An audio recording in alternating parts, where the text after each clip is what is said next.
Muy buenas, ¿cómo están? Bienvenidos una vez más al programa de entrenamiento en la gestión de mantenimiento de los sistemas de generación de oxígeno medicinal. Mi nombre es Hugo Barrera de la Cruz, soy ingeniero electricista con una maestría en ingeniería mecánica y en esta oportunidad vamos a hablar sobre el cálculo del compresor de oxígeno o booster. Para esto vamos a tener algo muy claro, ¿no? Este compresor de oxígeno, como su nombre lo indica, es un compresor de oxígeno, no es un compresor de aire. Ya hemos hablado en las anteriores diapositivas de un compresor de aire, ¿sí? Entonces, en los compresores de aire, que son los compresores primarios, ya ahí tiene otro tipo, ¿no? Digamos, de constitución, de principio de funcionamiento, por así decirlo, porque se trabaja con aire. En este caso estamos hablando de un compresor de oxígeno, ¿sí? O también llamado booster, ¿no? El que normalmente se utiliza en plantas PSA. ¿Cuál es el objetivo de la sesión? Es que al finalizar la revisión de esta presentación, ustedes conozcan y comprendan un cálculo de compresor de oxígeno o booster en una planta PSA. Entonces, para eso vamos a hablar de los compresores de oxígeno o booster, ¿sí? Eh, Cuando hablamos de los boosters de alta presión, ¿sí? Nos referimos simplemente a un compresor que permite intensificar la presión del compresor primario. Si nosotros vemos, ¿no? Recordamos, el compresor primario, ¿no?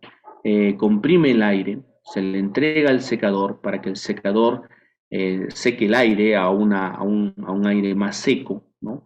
Luego esto pasa a un tanque primario, por así decirlo, de aire, para luego pasar a un generador de oxígeno, y hasta ahí, todas esas etapas hace que, de cierta forma, ¿no? El flujo o la presión caiga, ¿sí? Y cuando ya el generador de oxígeno, ¿no? Genere el oxígeno, pase a un tanque de oxígeno, ya pues, ¿no? De repente ya esta presión, ¿no? Requerida ya no llegue suficientemente hasta las redes hospitalarias, ¿sí? En la cual a veces se requiere, ¿no? Una determinada presión.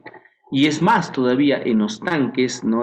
O mejor dicho, en las rampas de llenado de tanques, ¿sí? Ya pues no se tenga la presión necesaria para llenar un tanque, que esos tanques pues son ¿no? De aluminio, de acero, en la cual pues requiera bastante presión para llenarlos.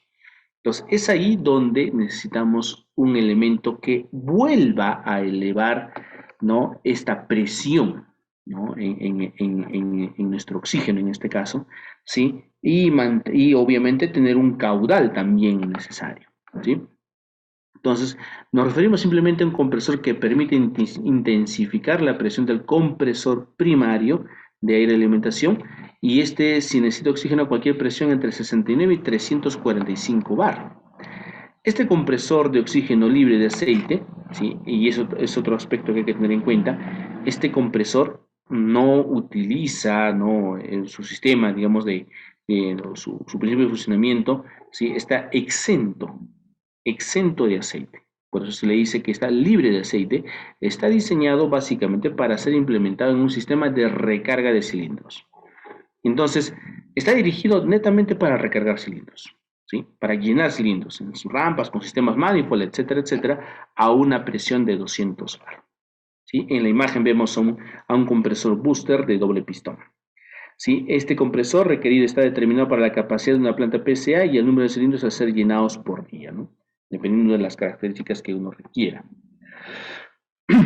Entonces, estos boosters es un tipo de compresor de aire de oxígeno cuya función es intensificar la presión de aire comprimido. Dicho de otra forma, el compresor booster recibe aire del compresor primario y aumenta su presión, ¿no? La aumenta para que justamente podamos tener ¿no? esta presión necesaria para hacer nuestro llenado de tanques de cilindros de oxígeno. Aquí tenemos, perdón, antes que me pase la diapositiva, aquí tenemos, miren la diferencia, acá tenemos un compresor de 3 pistones, ¿no?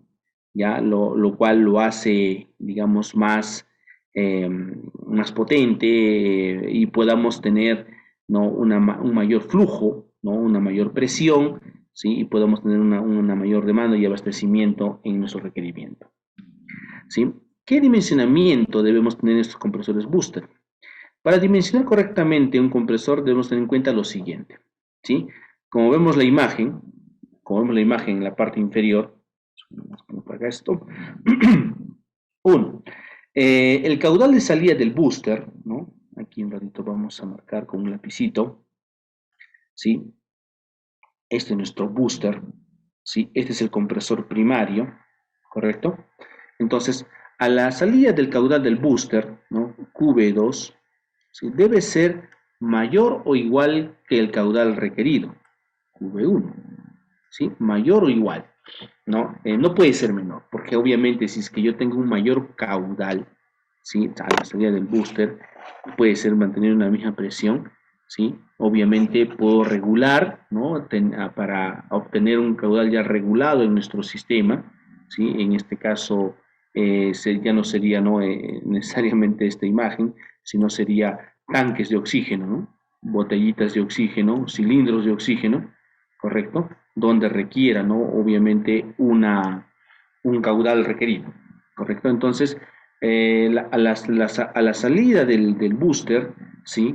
El caudal a la salida del booster debe ser mayor o igual al caudal requerido.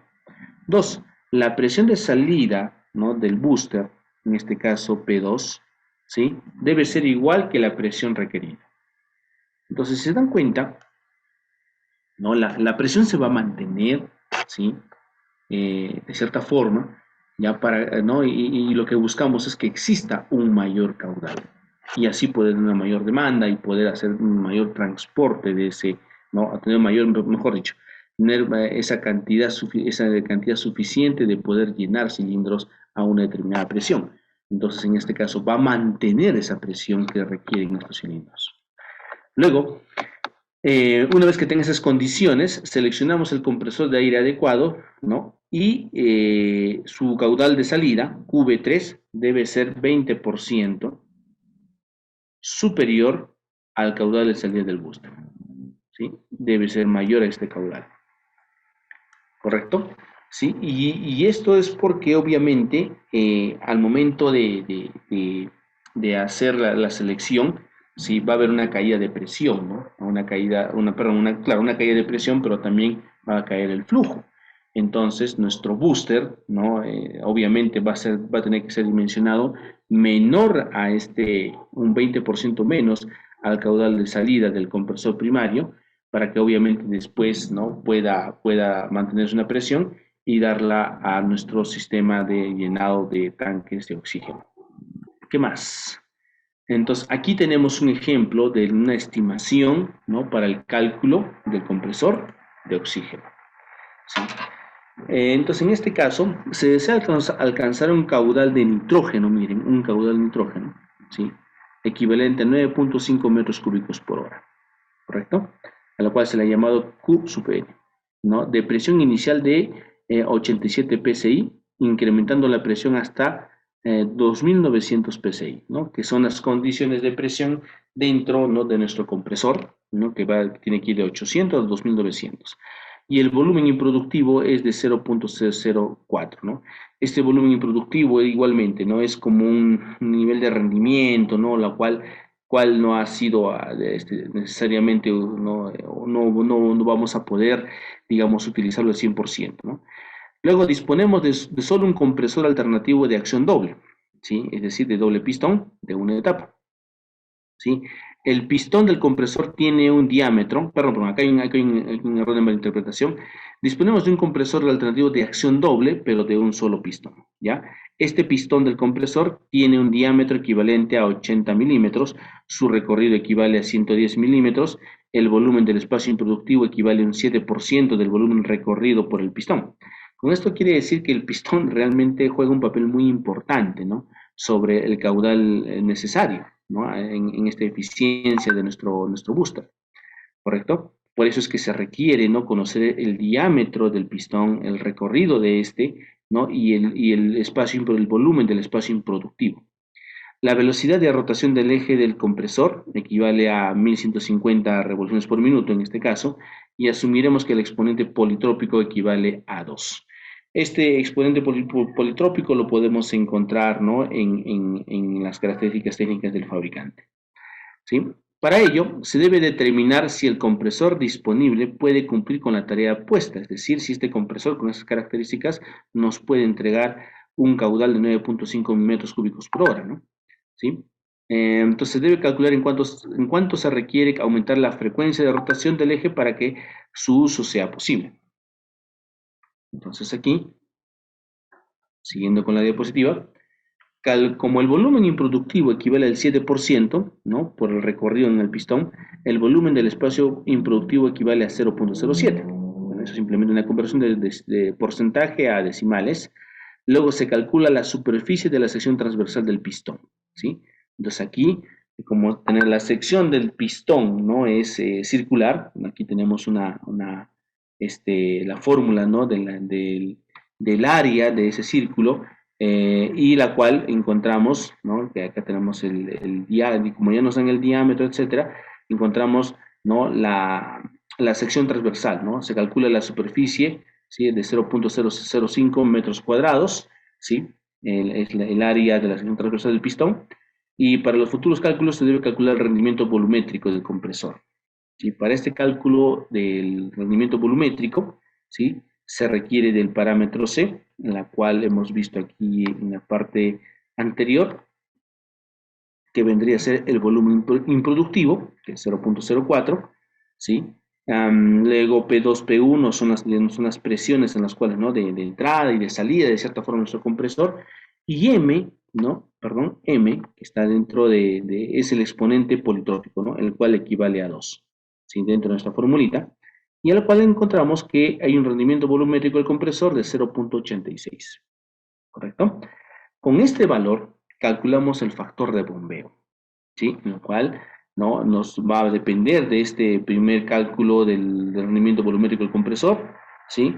Multiplicado por los factores, igual entre la relación de presiones, ¿sí? Y nos da un factor de bombeo de 0.34. Ahora con esto se puede encontrar el caudal del compresor Q.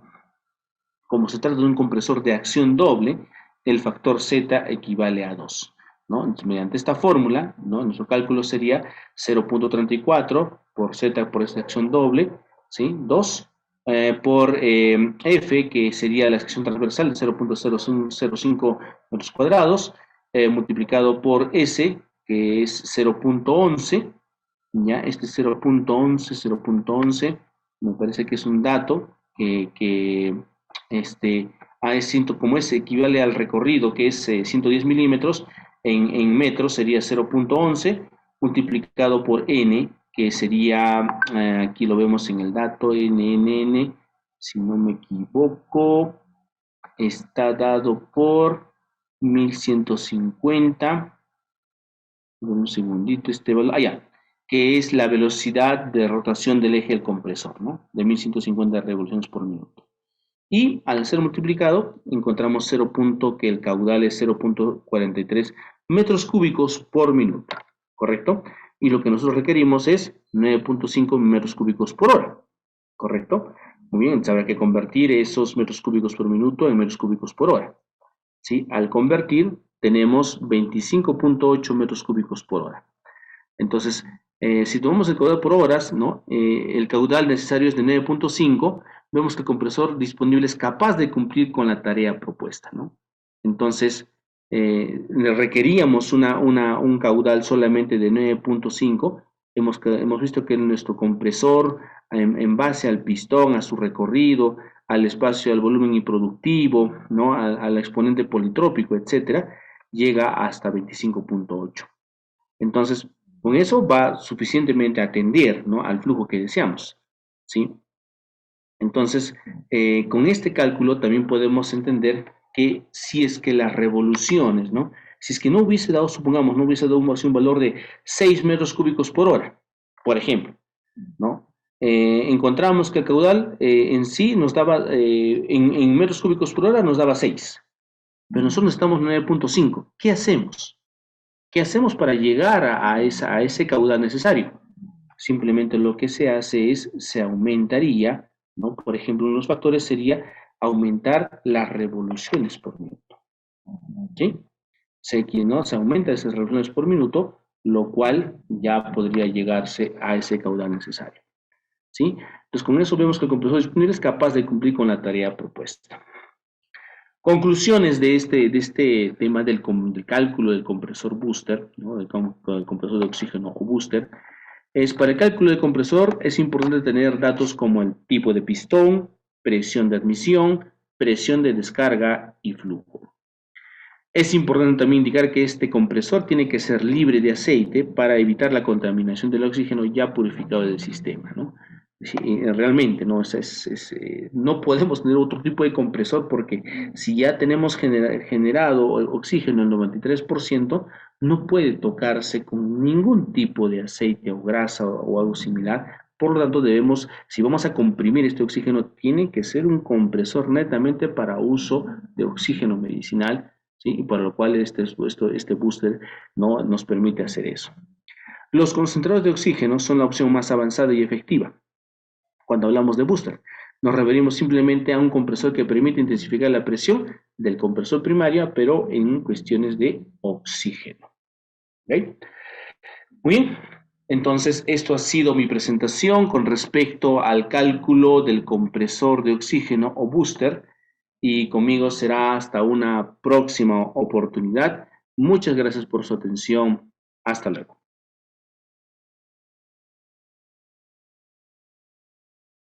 Siempre con el pueblo. Gobierno del Perú.